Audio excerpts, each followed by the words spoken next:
Hoje o nosso tema continua sendo evangelista digital. Nós vamos para a parte 2 dessa mensagem. Na semana passada nós falamos sobre isso, e eu passei muitas informações bem interessantes, bem importantes. Inclusive, se você não assistiu ainda a mensagem, se você não pôde participar do culto na semana passada, a mensagem está no nosso canal no YouTube, você pode assistir só a mensagem, tiramos as outras partes e a mensagem está lá. O Memórias de Fé da semana passada está lá, o Bosque Kids da semana passada está. Então você pode estar acompanhando essas questões aí depois, no YouTube também, assistindo o que você perdeu, tá bom? E nós vimos falando que o Brasil é um país extremamente conectado. O Brasil está conectado. As multidões no Brasil estão na internet. Como eu disse, nós somos aproximadamente 210 milhões de habitantes e temos mais de 230 milhões de aparelhos celulares, telefônicos. É algo surreal, né? Nós temos mais aparelhos telefônicos do que habitantes. 99 milhões de pessoas, de brasileiros, usam o aplicativo WhatsApp, quase a metade da população. Proporcionalmente, essa é a maior taxa do mundo inteiro. Todo mundo conectado, todo mundo tem um celular, smartphone, tem uns aplicativos.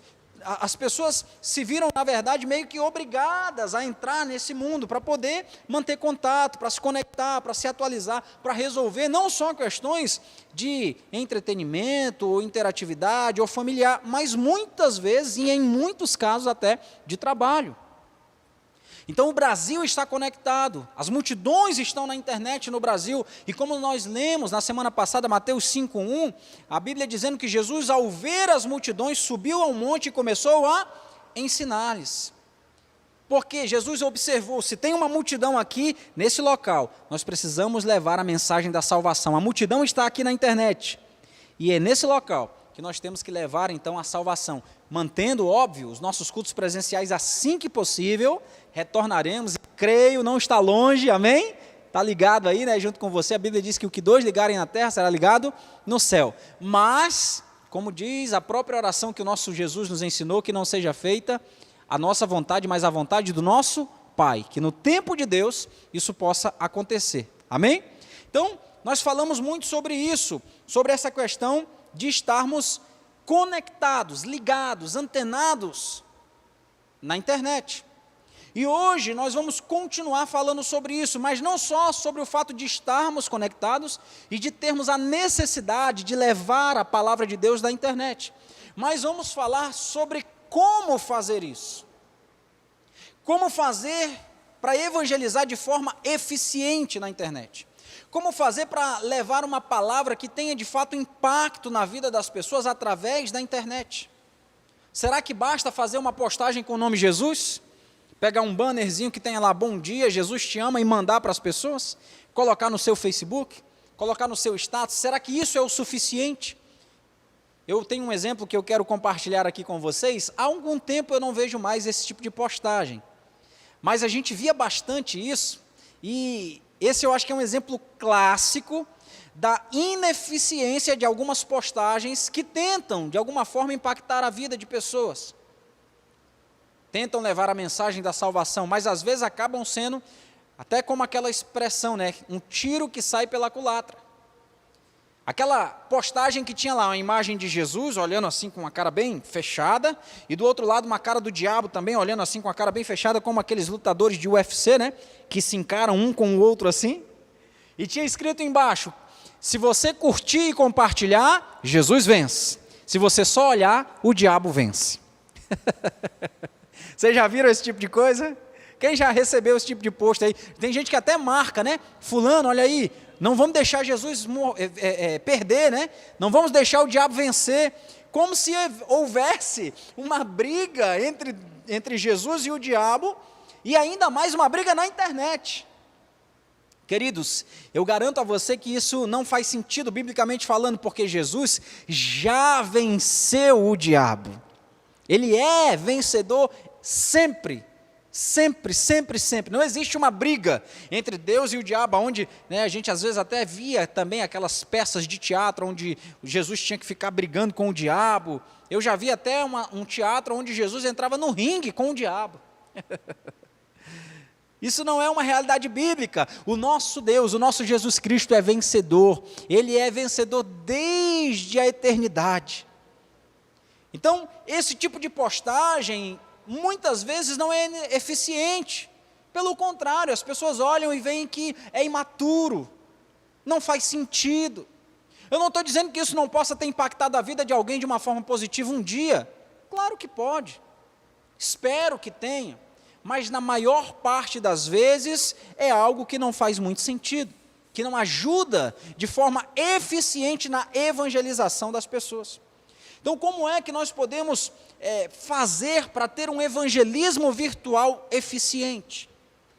Queridos, da mesma forma que o evangelismo presencial, ele tem algumas regras, ele tem alguns conceitos que precisam ser adotados, algumas posturas que precisam ser adotadas, o evangelismo virtual não é diferente. Hoje, eu quero trazer uma palavra de ensinamento, espero que você queira aprender, aproveita para anotar aí. Do mesmo jeito que para evangelizar fisicamente eu preciso de alguns pré-requisitos, virtualmente não é diferente. Então o que eu vou falar aqui não serve só para o evangelismo virtual, mas também para o evangelismo presencial.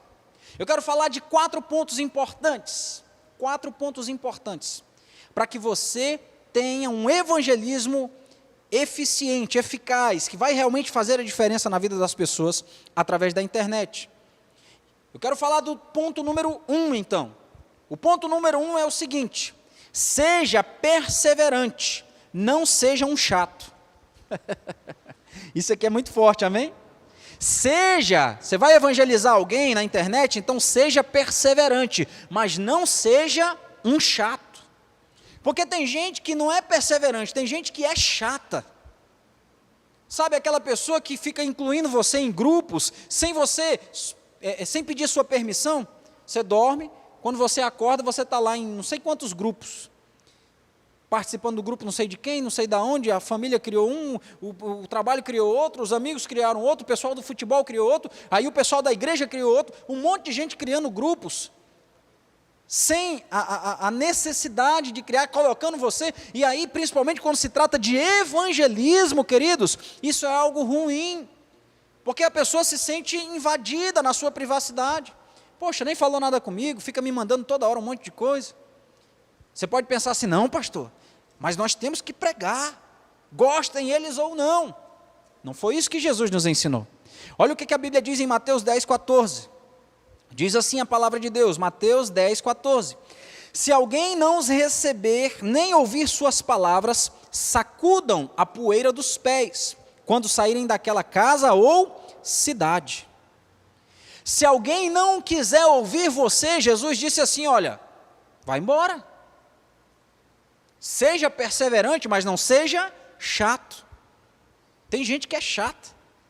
Fica lá toda hora, todo dia manda mensagem, todo dia fala, todo dia insiste. E aí a pessoa vai se sentindo, poxa, toda hora, essa pessoa está me constrangendo, né? Ela não quer ouvir muitas vezes. Ou pelo menos não com a frequência e constância com a qual você tem tentado. Você quer fazer algo por essa pessoa todos os dias? Dobre os seus joelhos em casa e ore por ela todos os dias. Pode ter certeza que vai fazer muito mais diferença do que mandar figurinha todo dia para ela. Seja perseverante na oração, seja perseverante na vida espiritual, seja perseverante no mundo espiritual, mas não seja um chato no mundo físico. Aprenda isso é muito importante.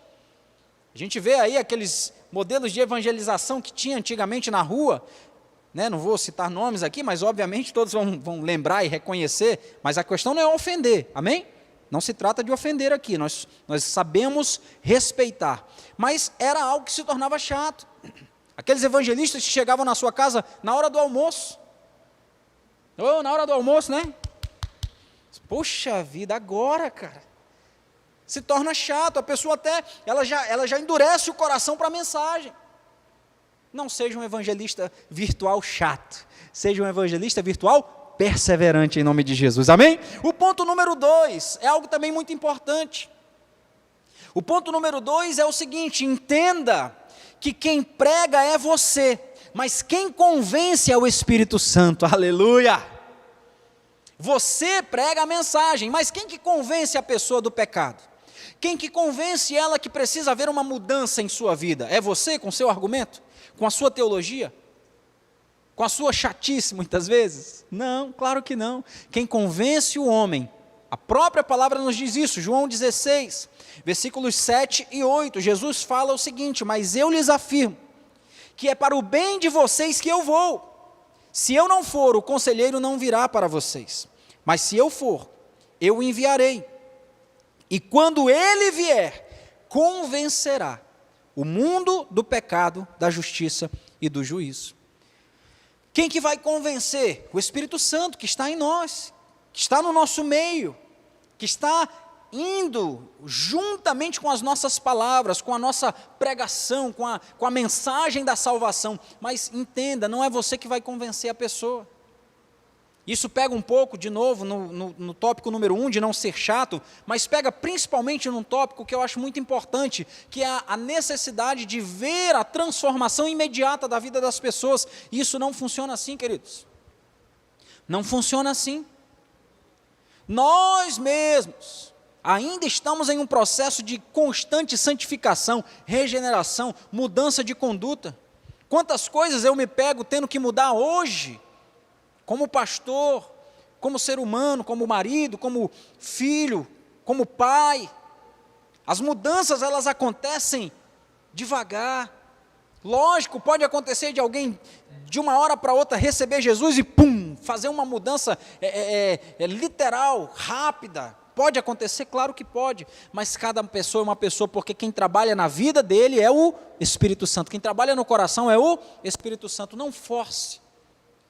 Não fique pregando a mensagem e esperando de retorno uma mudança imediata, que não é você quem faz, mas é o Espírito Santo que faz. E Ele sabe o tempo certo, Ele sabe como quebrantar o coração, Ele sabe como entrar na vida das pessoas, e Ele entra quando quer, do jeito que quer, na hora que quer. Apenas pregue e deixa que o Espírito Santo faz a obra. Amém? Deixa que Ele faz a obra. Isso é algo muito importante. O ponto número 3, que também é algo extremamente importante para nós que queremos ser evangelistas digitais ou também presenciais. Isso aqui serve para os dois, como eu já disse. O número 3 é: tenha uma vida consagrada a Deus. Tenha uma vida consagrada a Deus.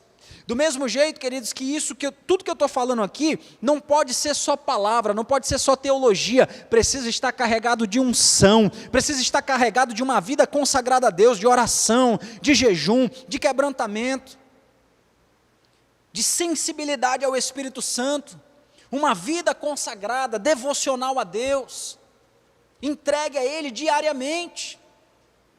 1 Timóteo capítulo 4, versículo 16, a Bíblia fala, o apóstolo Paulo discipulando ali, seu querido discípulo Timóteo, ensinando, diz o seguinte, 1 Timóteo 4, 16, atente bem, para a sua própria vida e para a doutrina. De que doutrina Paulo está falando? Da hora de começar o culto? Da hora de terminar? Será que era disso? Liturgia? Não. Não era sobre isso, ele estava falando da doutrina. Que doutrina? Oração, leitura da palavra, manter a fé, dar testemunho, vida consagrada a Deus. Paulo diz, olha, observe bem para a sua própria vida e para a doutrina, perseverando nesses deveres, pois, fazendo isso, você salvará tanto a si mesmo, quanto aos que o ouvem. Para que as pessoas que nos ouvem, para as pessoas que leem as nossas postagens, para as pessoas que recebem os nossos envios pela internet, possam de fato ser salvas, tocadas, abençoadas, nós precisamos entender que a nossa vida precisa ser consagrada a Deus. Senão, o que nós vamos estar fazendo é simplesmente passando informação. Quantas pessoas nós conhecemos que leem a Bíblia, já leram, conhecem de trás para frente, de frente para trás, mas a Bíblia não faz parte da sua vida, faz parte só do seu conhecimento. Aquilo que nós vamos pregar, nós precisamos viver. Eu me lembro bem de uma experiência que eu vi de um certo pastor, que disse que alguém entrou no seu escritório um dia e bateu muito furioso na porta, já estava chateado, entrou no escritório e, assim com uma certa ira, disse para o pastor: pastor, eu preciso falar com o senhor, eu tenho que lhe questionar sobre uma coisa. O pastor acho que vinha pregando umas mensagens duras, né? E aí aquele irmão estava um pouco chateado e disse: o senhor vive tudo aquilo que o senhor prega lá no altar? E aí o pastor deu um sorriso assim para ele e disse: é claro que não. Mas como assim, pastor? Como é que o senhor não vive tudo que o senhor prega? Então o senhor é um mentiroso, o senhor é um farsante, como é que o senhor quer que a gente faça coisas que nem o senhor faz? Ele disse: não, você perguntou se eu vivo tudo o que eu prego. Eu não vivo, mas eu tento. Eu consigo ser perfeito como pastor? Não. Como pai? Não. Como marido? Claro que não, eu tenho os meus erros, as minhas falhas, mas eu tenho uma vida consagrada a Deus, de oração, de quebrantamento, de sensibilidade, de, doutrina bíblica, de aprendizagem, de crescimento diário com Deus. E isso é o que faz a diferença quando se prega a mensagem, irmãos. Não basta ter conhecimento teológico, não basta que a figurinha seja bonita, não basta que o texto seja emocionante. Precisa estar carregado da unção do Todo-Poderoso, e isso vai estar através da vida daquele que evangeliza. É isso que nós temos que entender. E o número 4, para a gente já caminhar para o final aqui. Eu fiz o número 1, número 2, número 3 e o número 4, e eu fiz a ordem inversa. No meu ver aqui, o mais importante de todos é o número 4. Depois o 3, depois o 2, depois o 1. E o número 4, eu quero que você que está anotando, você que está tomando nota aí, que está guardando isso, salvando isso no teu coração. O número 4, para que nós tenhamos um evangelismo eficiente, eficaz, de verdade, seja ele virtual, seja ele presencial, é que nós precisamos ser diferentes. Seja diferente. Seja a diferença. Não fale simplesmente sobre a diferença, mas seja a diferença. Malaquias capítulo 3, no versículo 18, é um texto muito bonito. A Bíblia diz assim, Malaquias 3,18, então, vocês verão novamente a diferença entre o justo e o ímpio, entre os que servem a Deus e os que não o servem. Deus diz assim, olha, eu vou manifestar a minha presença, a minha bondade, a minha mão poderosa na vida dos meus filhos, e quando isso acontecer, todos poderão ver a diferença entre o ímpio e o justo, entre o que serve a Deus e o que não serve. No começo dessa mensagem, queridos, nós lemos um texto que falava sobre nos esforçar para viver em santidade, nos esforçar para viver em paz com todos e uma vida santa, pois sem a santificação ninguém verá a Deus. Só que o problema foi que durante muito tempo nós tivemos um conceito errado sobre santificação, sobre santidade, porque a palavra santo significa o quê? Separado. E nós pegamos o significado da palavra santo, que é separado, juntamos com um conceito de separação do Antigo Testamento e continuamos aplicando isso nos dias de hoje. Qual foi esse conceito, pastor, que nós colocamos aí até os dias de hoje e que nós precisamos entender de uma forma diferente? Eu vou dizer para você. No Antigo Testamento, o povo devia se afastar do que era impuro. Quando Deus enviou ali os mandamentos e as entrelinhas dos mandamentos, você observa que Deus falou com o povo de Deus o seguinte, olha, filhos do povo de Deus não podem se casar com as filhas de outros povos, porque senão vai misturar o que serve a Deus com o que não serve. Falava sobre separar a alimentação, ó, você pode comer esse alimento, mas esse você não pode, porque esse é puro e esse é impuro. Falava sobre regras de separação física, geográfica, separação de povos. O que serve a Deus fica aqui no cantinho, o que não serve, para lá. E nós trouxemos essa ideia para os dias de hoje, para o Antigo Testamento. Foi a forma como Deus encontrou de permanecer e de preservar o seu povo. Mas hoje, queridos, Jesus veio e mudou completamente essa regra. Você observa que os fariseus e os religiosos da época de Jesus ficavam indignados com ele. Por quê? Porque Jesus sentava com pecadores, comia com pecadores. Uma vez ele foi questionado por que ele e seus discípulos comiam sem antes ter lavado as mãos. E Jesus disse, olha, o que torna o homem impuro não é o que entra, mas é o que sai. Jesus veio para quebrar isso, para mudar essa ideia, para desfazer essa mentalidade de que a santidade, a santificação é a separação, é se afastar das coisas impuras. Não. Jesus veio, eu lembro e quero relembrar você também, aquele episódio onde Jesus chega no poço e está aquela mulher samaritana, ela está lá no poço para tirar água e ele começa a conversar com ela. E eu vou fazer aqui a nova tradução na linguagem do pastor Tiago Moreira, da Bíblia, né? Mas para ficar fácil de entender, quando Jesus começa a falar com aquela mulher, ela diz assim, em outras palavras, você está ficando louco? Como é que você, um judeu, fala comigo, samaritana? E olha, pior, não é só o fato de ser samaritana, de ser de outro povo, era uma mulher. Para eles, para aquele tempo, aquilo era um absurdo, mas Jesus veio exatamente para quebrar esses absurdos, para desfazer essa mentalidade errada de que santidade é afastar literalmente, não.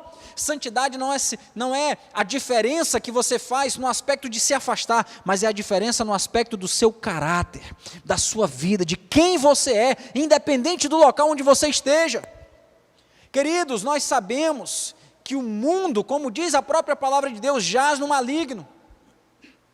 Existe corrupção na política, existe corrupção na igreja, existe corrupção no trabalho, na educação, na saúde, existe corrupção na polícia, existe corrupção no judiciário. No judiciário não é nem bom falar muito, né? Senão é arriscado, é arriscado eu ir preso, né? Vamos pular a parte do judiciário aqui.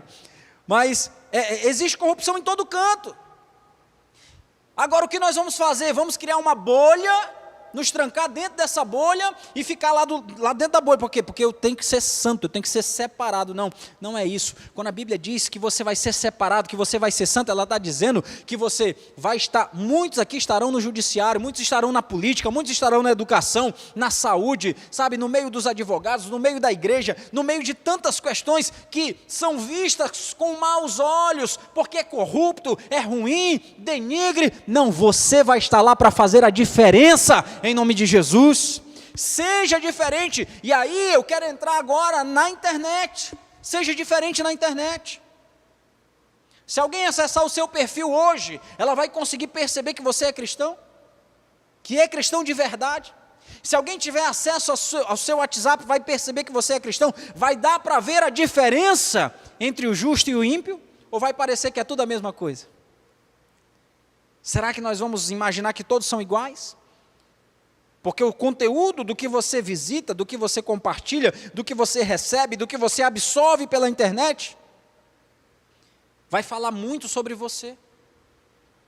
Vai mostrar se você está fazendo diferença entre o justo e o injusto, o que serve a Deus e o que não serve. Seja diferente. Esse exemplo que eu acabei de falar aqui, na questão da política, por exemplo, a política é impura, e durante muito tempo disseram assim, não, os crentes, os cristãos não podem entrar na política, porque entrou na política já se torna, né, ladrão, vai roubar, vai fazer tudo errado, vai se desviar. Aí a gente já achava que era assim, mas não é assim, irmãos. Não deve ser assim, não pode ser assim. Cristão não podia ser artista, não podia trabalhar e eu já preguei sobre isso. Eu já preguei sobre isso, quão enganado nós fomos durante tanto tempo. Não pode trabalhar à noite. Se trabalhar à noite, se desvia. Se for para a faculdade, se desvia. Se for estudar, se for ter ensino superior, a letra mata. Queridos, a grande questão não é essa. Esses locais podem até podem até potencializar coisas ruins, potencializar ambientes ruins, e nós sabemos que o ambiente ele faz diferença na nossa vida, mas o que tem que acontecer é que nós precisamos estar fortalecidos. É como eu falei algum tempo atrás em uma das nossas lives, tanto no culto como nas lives que a gente faz em casa. Eu disse, você não tem que orar para que a vida seja mais fácil, você tem que orar para que você seja mais forte. Que cristão é esse? Que não pode fazer um curso de faculdade, que se desvia? Eu vi uma palavra do pastor Silas Malafaia num evento Descende, que foi um evento que eu fui no início do ano lá em São Paulo. E ele disse o seguinte, olha, um jovem muçulmano sai da sua cidade natal, viaja quilômetros e quilômetros e quilômetros, muitas vezes vem para o Brasil, faz faculdade, entra na faculdade, faz 5, 6 anos, 7 anos de curso, sabe, graduação, pós-graduação, doutorado, estuda, volta para o seu país e permanece firme, fiel, servindo a sua religião e ao seu Deus. Não muda em nada. Agora nós pegamos crentes, cristãos, que servem a Deus, que estão na igreja, começam um curso de faculdade, 3 meses depois está desviado. O problema está na faculdade ou está no cristão? Aonde é que está o problema? O problema está no ambiente de faculdade ou o problema está no cristão que é fraco, que não faz a diferença, que não é a diferença, que fala sobre a diferença, mas não vive a diferença? Nós precisamos aprender sobre isso, queridos. Nós temos que nos fortalecer. Aleluia, aleluia. Eu quero finalizar esta mensagem com uma pergunta. Eu quero finalizar essa mensagem, na verdade, fazendo uma breve análise de algo muito importante aqui, fazendo essa pergunta. A internet é um ambiente muito perigoso, que muitas vezes nos leva a ter uma vida dupla, alguns até tripla, alguns até múltiplas, né? Vários perfis. No perfil A fala de um jeito, no perfil B fala de outro. No perfil C tem um tipo de foto, no perfil D tem outro tipo. Seja a diferença. Você quer que a sua vida, que o seu evangelismo, que as palavras que você trabalha, que você envia, que você compartilha, de fato tenham diferença na vida das pessoas? Então entenda que não basta falar, tem que viver. Não basta alguém ver uma postagem sua e depois ver você na rua fazendo completamente diferente. Nós precisamos entender sobre isso, queridos. Nós precisamos entender sobre isso. E aí, de fato, eu finalizo fazendo essa pergunta: se nós pudéssemos ter acesso a todas as suas contas das redes sociais e navegar por todas as áreas da internet que você navega, se eu pudesse abrir um telão aqui na igreja agora, e colocar todas as suas redes sociais, colocar todas as páginas da internet que você entra e que você navega, seria fácil de identificar o que serve a Deus e o que não serve? O justo e o injusto? O puro e o ímpio? Santificação não tem a ver com afastar-se, tem a ver com viver e fazer a diferença onde quer que nós estejamos. Isso é uma vida em santidade, em santificação. Hebreus 12, 14, esforcem-se para viver em paz com todos e para serem santos. Sem santidade ninguém verá o Senhor. Esse é um desafio fácil? Não, nem um pouco fácil. Mas é um desafio que nós precisamos adotar para as nossas vidas. Eu quero orar com você nesse momento, queridos.